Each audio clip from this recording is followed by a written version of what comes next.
A very warm welcome to the new episode of Ink and Insights. This is your host Sumit Sharma Samir. If you are interested in listening to the thought leaders from around the world, please subscribe to my channel. I'm extremely pleased to welcome Felicity Ashley in my program today. Felicity embodies the essence of transformation and resilience. As a mother of three with a 20-year career in blue chip marketing before founding a business, her journey took an extraordinary turn when she rowed across the Atlantic, battling cancer without her knowledge. Felicity now inspires organizations, leaders, and teams facing challenges or transformative change. Her commitment to fostering resilience, inclusivity, optimism, and performance is anchored in her belief in the supremacy of mindset. Mindset over matter is not just a philosophy for Felicity, it's a mantra that has enabled her to navigate adversity, thrive through change, seize opportunities, and smash goals. She tells her story of hope and perseverance with humility and candor, creating an instant bond with her audience. Beyond the compelling tale of triumph against the odds, she shares actionable strategies to effect positive professional and personal transformation. Felicity's authenticity and relatability resonate deeply.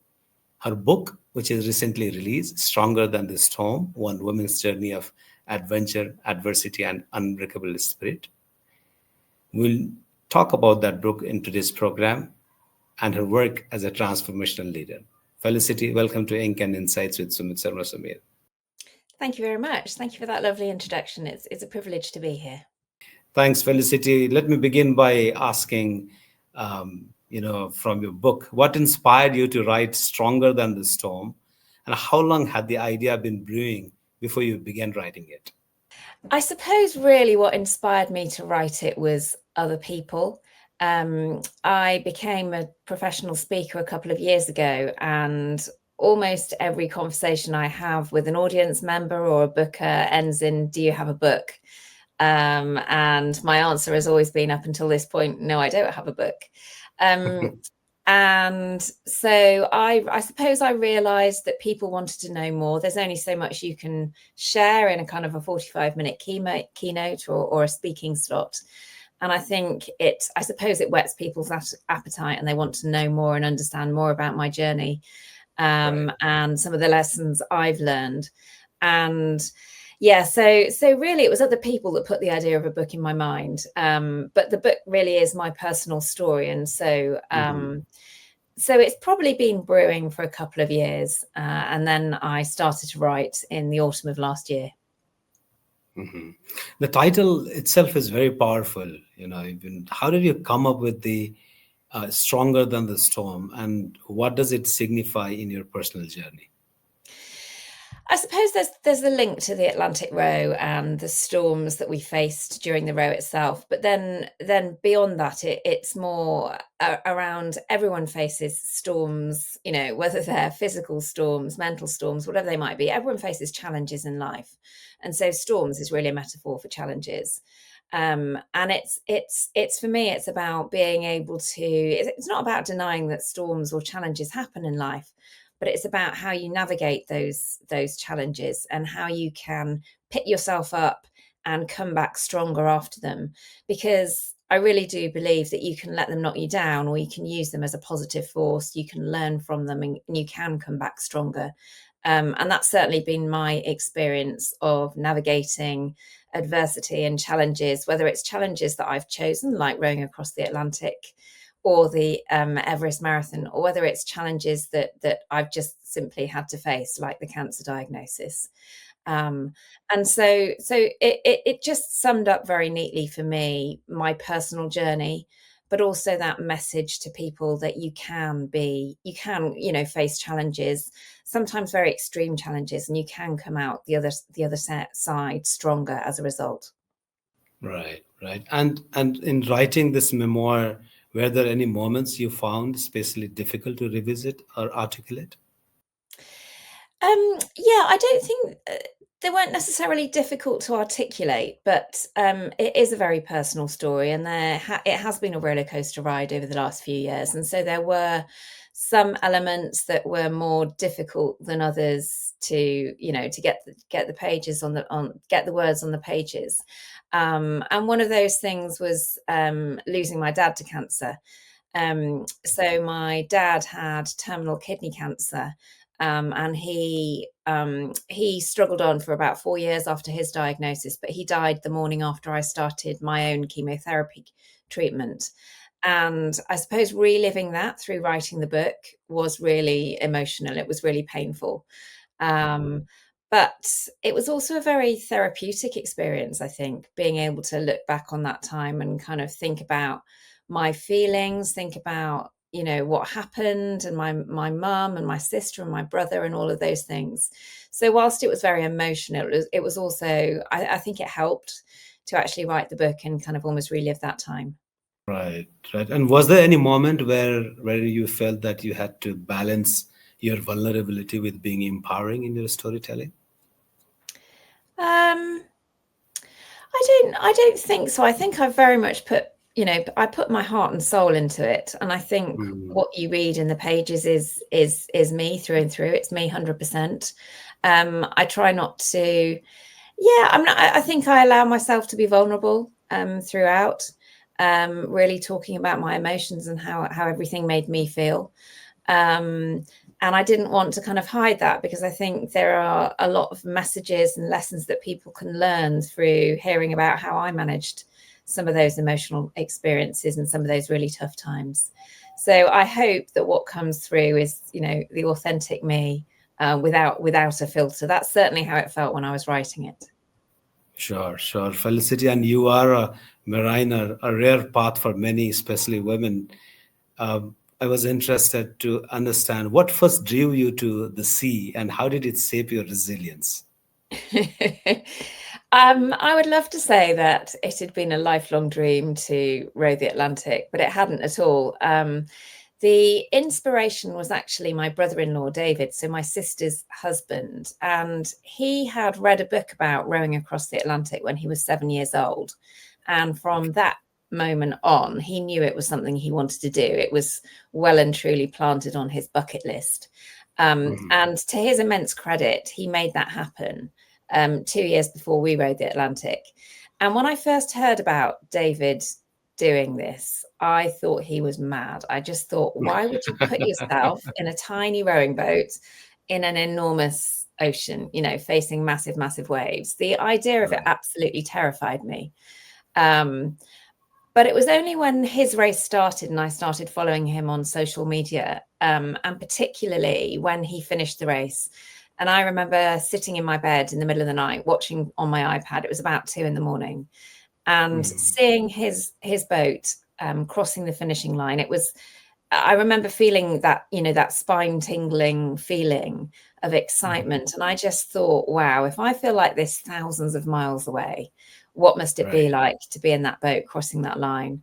And at that point, the seed was planted, and I knew that it was something that I'd like to do. But I sort of rationalized in my head that my children were too young at the time. They were 2, 4, and 6. And I thought, well, I won't do it yet, but maybe in 5 to 10 years when the children are older and a bit more independent, but when I'm not so old that I can't do it, maybe that's the right time. Mm, Um, right. and so the seed was definitely planted. But then 2 weeks later, my sister called me. She'd been in Antigua to see him finish, and the person that owned David's boat offered her the use of the boat. And she put her hand up and said, I'll do it. And then I was the first person she called when she got back and said, do you want to row the Atlantic with me? Um, and even though the words that popped out of my mouth were, of course I can't do it, deep down, Right. I came up with an array of, I don't know whether you'd call them excuses or reasons, but I said, the kids Mm, are too young. I can't do it. I can't leave them for that long, because it meant going away for 2 months. And I'd also just had a hip replacement. So I said, I've just had my hip replaced. Of course I can't do it. But yeah. even as those words were coming out of my mouth, I knew deep down that I was going to say yes. I mean, I had this broad grin on my face, because I knew that something exciting had just started. Mm, And 24 hours later, after a very short conversation with my husband, Paul, I rang her back and said, I'm in. What do we do now? How do we get going? So yeah, the inspiration really was very much my brother-in-law, and having followed his race and seen what an incredible experience it was. And then I think just wanting to challenge myself, having had a hip replacement, and having had lots of hip pain for a few years, it had sort of curtailed my exercising and my sort of ability to do physical challenges. But the hip replacement had given me this new lease of life and had opened the doors to opportunity in the future. And then the row came along, and it was just such a brilliant way of getting back into fitness, challenging myself and seeing how fit and strong I could get myself in my mid-40s. Yeah, some people call it a midlife crisis, but for me, it was very much a midlife awakening. It was let's get going. Wow. I mean, it's rarely, you find, midlife awakening is quite rare thing. So you should have been, I would say that you are blessed to, in a way, to find that for yourself in a way. Can you recall a moment at the sea that tested your spirit the most, and how did you overcome it? Yeah, there were lots of really challenging times. I think the worst time for me was Christmas. So we had a bit of a nightmare. We call it now the nightmare before Christmas, on Christmas Eve. The first thing that went wrong was our water maker. So every boat has a water maker which sucks up seawater, puts it through a series of filters, and then enables you to get drinking water out of it. And if that goes wrong, then it can be very much game over, because you absolutely need that piece of equipment to be able to survive at sea. And on Christmas Eve, ours broke. And so what followed was 2 hours of sweating and swearing and trying to fix this machine to enable us to get going again. And we did manage to do that, but it was a very tense couple of hours where we didn't know if we were going to be able to carry on. And then during the night, during Christmas Eve night itself, we hit some stormy weather. The sea state changed. We started to see lots of flying fish, which were landing in the boat. And when I came out for my 11 p.m. shift on Christmas Eve, it felt like all hell had broken loose. Everyone was out on deck when some people should have been sleeping, and there was a lot of commotion because the steering seemed to have broken. And so it was a really tense night of trying to turn the boat back around, because it had turned around in the wrong direction. So trying to turn the boat back around, and then it led to a bit of an argument on the boat. And I think the worst part of that for me was that we didn't know what had gone wrong. We didn't know if the steering problem was a problem we were going to be able to fix. And if we weren't going to be able to fix it, then again, it would have meant that we probably couldn't have carried on with the row. And I think that was the worst time, because it was absolutely out of our control. There was nothing we could do about it. And having trained so hard for the row for 2 years, it just would have felt awful for it to have been taken out of our hands, for something that was completely outside of our control. Absolutely. Yeah, so there were lots of times when, the weather made it scary, but actually the worst time was when I thought we weren't going to be able to carry on and finish the race, and there wasn't anything we could do about it. Now, fortunately, when daylight broke the next morning and we were able to investigate it properly, we concluded that the steering wasn't broken; it had just been knocked off course. And we were able to carry on, which was a massive relief. But yeah, it was a tense kind of 24-hour period, certainly with mishaps, mechanical mishaps, I suppose. Warm services to delight your senses, taking hospitality to newer heights. Nepal Airlines. अब धेरै time छैन है, बिहे गर्नु छ भने गरिहाल, नत्र घरबाट मलाई अन्त्य बिहे गर्दिनु। भर्खर 3 वर्ष भयो एमबीबीएस जोइन गरेको, 5 वर्षको कोर्स हो। के भो? अचम्म छ। एक्सक्यूज मी सर मेरो 5 वर्षको कोर्स 3 वर्षमा सकाउन मिल्दैन? Get out.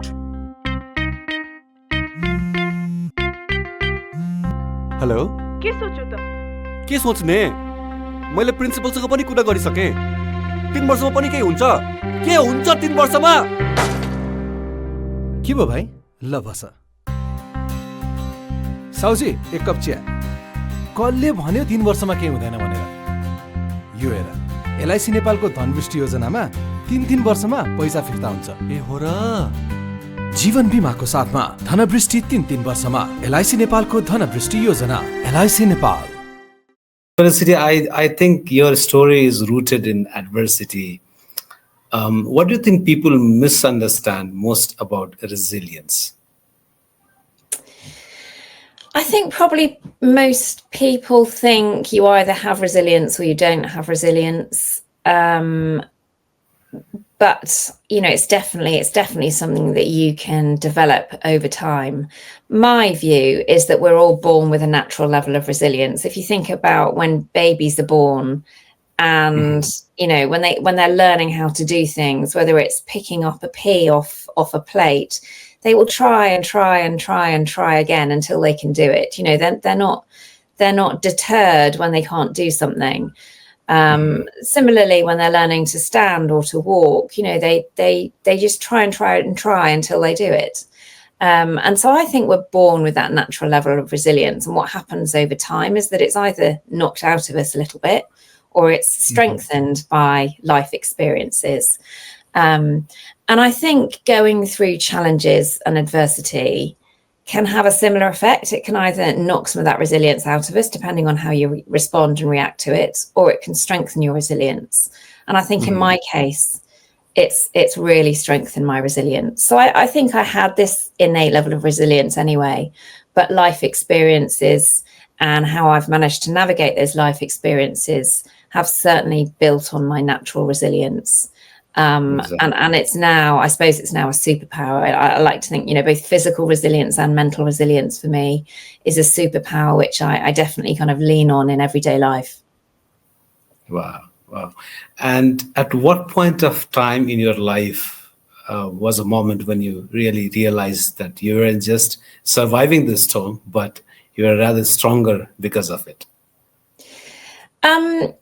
Do you know what? There was a moment actually before the cancer, which I think cemented it for me, and it was related to my hip replacement.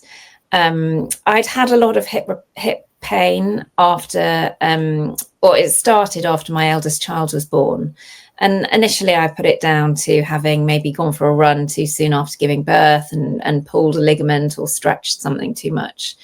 But I went through about 3 years of physio and not really getting any improvement with it until I finally found myself sat in front of a hip surgeon who, having scanned my hip, told me that it was 100% screwed and that really there was no more damage that could be done to my hip and that I needed a hip replacement. And he said to me, look, 99% of people with a hip in your condition couldn't even walk down the road, yet you're still able to run for an hour. And my interpretation of that was, wow, that means I must be nails. Because I thought, well, if I can do stuff that 99% of people can't do, then I must have some kind of inner grit or inner strength that some people don't. And so, as I say, I interpreted that as I'm nails. And that became this kind of superpower for me, which I've then lent on through all of the challenges, or all of the challenge, I guess, that followed, including the row and then my cancer diagnosis. And that's become my kind of reason for self-belief and giving me this confidence and this belief that I can go and do things, whether it's physical challenges or any other kind of challenge. So I think that was the moment in time when I realized that I had this kind of inner grit or inner strength or resilience to go and do things, which then has just strengthened through the various experiences that I've been through since. And was there any space for fear in your journey? What role did fear play in your journey, and how did you learn to navigate through it? Yeah, definitely always space for fear. I think that there's a brilliant quote which I heard, and I can't remember who said it originally, but I think Branson has used it, and it's something like, if your dreams don't scare you, they're not big enough. And that's certainly something that I have taken to heart. And fear for me isn't something to be afraid of. Fear for me just means that something is big, something is challenging, and that I'm going to be pushing myself outside my comfort zone. And so it's actually something that I embrace as a positive.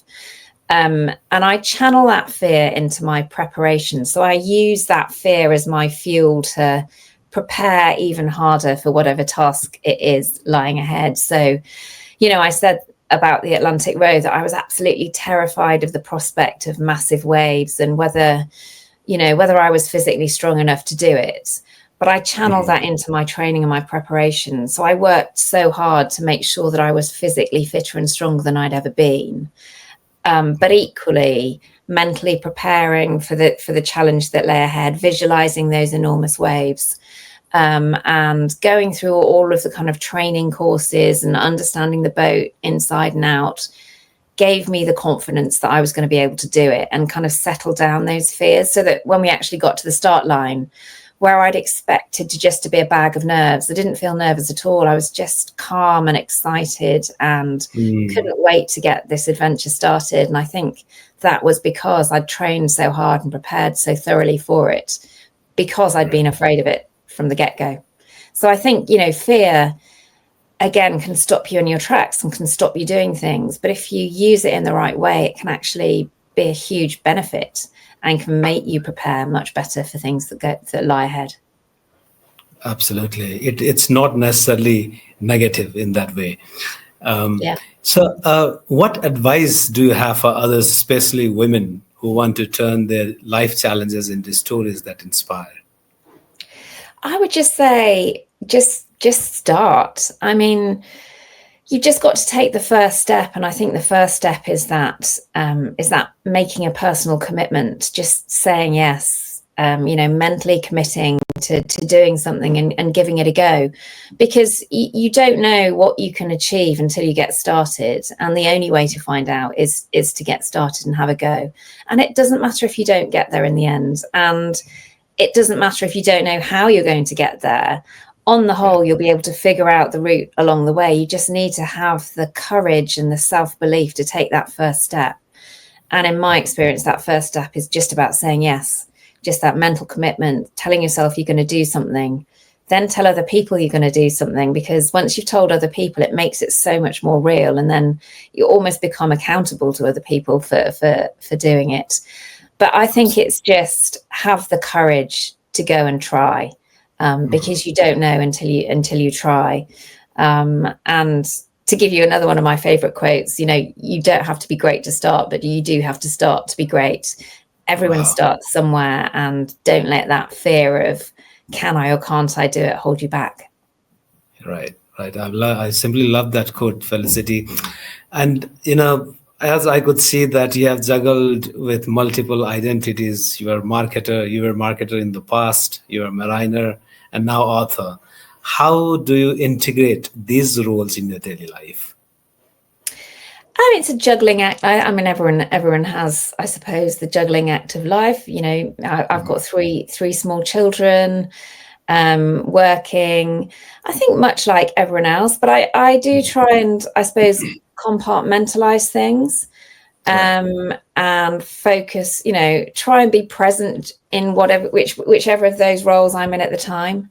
But I think a big part of it also comes down to prioritization. And it's really easy to overcommit and say yes to everything that comes along, but we have to learn how to say no to things that aren't priorities. I don't think you can really focus on more than 3 or 4 important things in your life. And so it's really taking some time to understand what are your priorities and how are you going to fit them into life. And then just making sure that you've carved out time in your day, in your week, in your month to dedicate to those different priorities. So that's how I do it. It's not easy. It's never easy, juggling parenting alongside working and all of the other pressures of life. But equally, I don't think we should beat ourselves up and give ourselves the hard time, because it is difficult and we can't be perfect. It feels like you're not doing a good job of anything, but actually you're doing the best job you can. And that's the most important thing. Absolutely. What reactions or feedback from readers have touched you the most since publishing the book? So it's not actually quite out there yet. Okay. A few people have read it. A few people have read it before publication, but it's 4 days from today. It's actually published. It's yet to come. Okay. Yeah, it's yet to come. Right. Certainly. So my sister and my mum, my husband have read it. I know my mum and my sister cried a lot. Laughed a lot as well. I think for my sister, because a lot of it's about the row and reliving the experience that we shared together, I think it was a lovely way for her to kind of remember some of the brilliant times we had on the boat. But it's also obviously a very emotional read for them as well, because, you know, it's very much about our family and losing Dad. But I hope the reaction is a positive one. I hope, you know, people see that it's me, and, you know, it's very much me in the pages of the book. And I hope people are inspired by my story and able to take some lessons from it that they can apply in their own lives, whether it's their personal or their professional lives. Mm-hmm, mm-hmm. And do you plan to write more, perhaps exploring other phases of your life or fiction rooted in your experience? Yeah, we'll see. I never planned to become an author. In fact, I always said that I would rather stick needles in my eyes than write a book. But that was before I had a story to tell. And then life gave me a story. And I actually surprised myself by how much I enjoyed the process of writing. Once you get started and have a plan, I really enjoyed it. And as I say, it was a really therapeutic experience. So I can see that there may well be another book. I may well have another book in me. I always say never. It's a bit like having done the Atlantic Row and then the Everest Base Camp Marathon. Everybody's response is what next? And in a similar way to writing a book, everyone's response is, what's your next book going to be? And partly I think that helps to set my expectations that there might be another book. It won't be coming anytime soon, but certainly, you know, again, the seed has been planted by other people that there will be a what next. Yeah. I mean, obviously, writing book is not an easy work. It takes time to get it digested and to walk through all the process. Do you see your story as a call to adventure for others, or more as a call to courage? Oh, that's a great question. I think it's a call to courage. And I think for some people that might then develop into a call to adventure. I think it's however people interpret it. I'm certainly not saying that everyone should go and row the Atlantic or take on a big physical adventure, because it's not for everybody. And I think people have to want to do those things. They have to be sufficiently motivated to do things like that, to be able to put the effort in to doing it. But I do think it's probably more about a call for people to have courage and apply that to whatever they're facing in their lives. And of course, we all face different challenges and we all have different opportunities. But if we can just muster up enough courage to face those things, then that gives us the strength to get through them. Right. Felicity, and my last questions for today's program is, you know, if you could leave listeners with one piece of advice for facing the metaphorical storms in their lives, what would it be? I think it's finding your motivation or your why, your reason for getting through it. And let that be that guiding light that helps you get up every morning, do what you need to do to face it and tackle it and get through. My experience is that even though at the time it may feel like a really dark place, there is always light at the end of the tunnel, and you've just got to keep going and reach for that light at the end of the tunnel. And what really helped me was having a strong why, and my why was my children. Wow. And, you know, especially through my cancer diagnosis, I didn't want them to grow up without their mum. And so it was so important for me to do everything that I could to get through the treatment and come out thriving. But also having the children and not not, it gave me a reason to get out of bed every day because, I still had responsibilities to look after the family, and I didn't want my children to see me looking ill because I didn't want to frighten them. And so, they were such a tremendous reason to keep going and to keep my strength and to be positive throughout. And I think that is so helpful when you're going through any kind of challenge. It's to understand why you need to get through it and to cling to that and use that through the hard times. Absolutely. Felicity, thank you so much for your time. I am deeply honored, and keep inspiring us and keep motivating us. Thank you so much. Thank you very much, Sumit.